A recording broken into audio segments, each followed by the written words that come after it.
বাঁচার মতন বাঁচতে যে চায়, হোক না বয়স, বাড়ছে একটু, বাড়তে দাও না তাকে। মনটা তবুও যেন সদা সতেজ এবং 18তেই থাকে।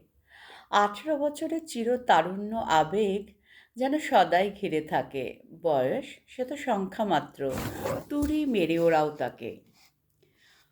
বয়স বয়স করে সদা তারাই চেঁচিয়ে থাকে। মনটা আর শরীরটা যাদের রোগগ্রস্ত বা সদা ভারাক্রান্ত থাকে।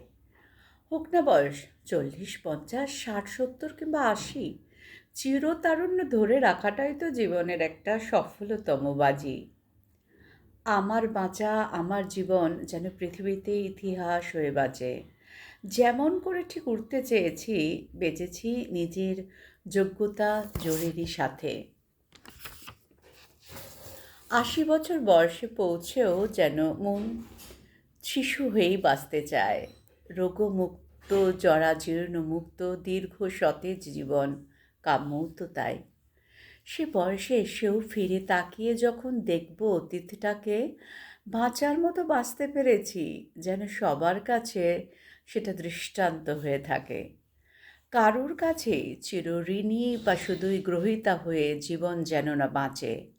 ছেলে বা মেয়ের তফাৎটাও যেন ক্ষীয়মান হতে থাকে। চুইয়ে চুইয়ে ভালো লাগা আর ভালোবাসা ভরবে জীবনটাকে। ভোগবাদ আর ত্যাগবাদের সংমিশ্রণেই জীবন রচিত হবে। জীবন দর্শনের সফলতাও যেন উচ্চ মানেরই হয়। রাজা রানী হয়েও পা যেন সদা মাটিতেই রয়। পরার্থে জীবন সপাও সে তো জীবনের অন্যতম লক্ষ্য। উভয়ের চিরসম্মেলনই জীবনের সফলতা, সাফল্য।